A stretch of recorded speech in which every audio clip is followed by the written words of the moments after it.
Ferguson, Missouri. Well, let's talk to Jason Johnson. He's a professor of political science and communications at Hiram College. He joins us live from Atlanta.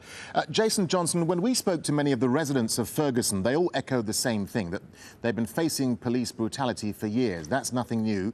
So we know how black people feel. But what about white attitudes? How are they playing out here? Well, it's really fascinating. There is a huge divide within the white community in Ferguson as to how they view what happened. I was at a church meeting just 2 days ago. You have a lot of residents there. They're more concerned about how Ferguson looks in the news than they are about what actually occurred. And then you have a large number of white residents who basically don't like African Americans in general and are in general support of the police. So there's a split in the white community, and there's even a difference in strategy in the black community as to how to move forward. Yeah, I was going to say, I mean, how do black Americans like yourself view this? I mean, there's a black president, there's a black attorney general, yet they seem powerless to do anything to stop what's happening in places like Ferguson. Well, yes. One, legally, there's not necessarily that much the president can do, and that wouldn't matter what color he is, just because of how the U.S. government is structured. But institutional racism is a real thing. There are a large number of white Americans in this country who are very angry about there being an African-American president, who are very angry about a growing Latino population, who are very angry about a growing Asian American population. This is not the first time we've seen this sort of hostility and resistance in this country.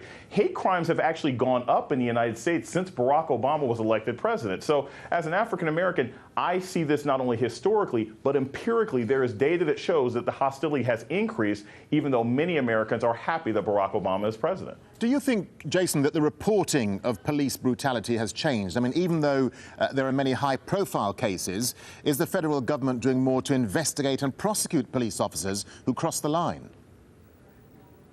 I don't think the federal government is doing more. I think they're being given more data. Look, what we see happening in Ferguson right now with the police hiding information and changing documents and giving redacted information, they could have gotten away with that scot-free 10 years ago. And that's before you had cell phone cameras, and that's before there was Twitter and so much information could be expressed. So now, when the federal government does get involved in cases of police brutality, they have so much more information to work off of so they can prosecute these cases. This violence is not new. The violence against minorities and poor people and black people in America is not new, but the reporting of it has increased because there's more ways to collect data and share that information.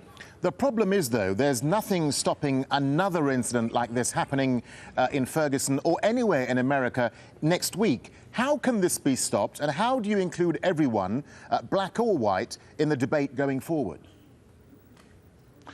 This is the real issue, and it's the thing that most people in America are uncomfortable about talking about. If we really want to improve racism, it is essentially a white American problem. All too often in this country, the discussion ends up falling on the shoulders of Arab Americans after they were being oppressed after 9/11, or African Americans over 200 years. The reality is a minority can only do so much to change the majority's attitude. Now is the time for white Americans to stand up against white Americans who are bigoted and say, we will not stand for this anymore. We will not passively sit by as this sort of abuse occurs. It has to be a discussion within the white community first before anything can be done on the black side, because African Americans can only wield so much power with only 15% of the U.S. population. Jason Johnson, thank you very much for your time. Now, protests are continuing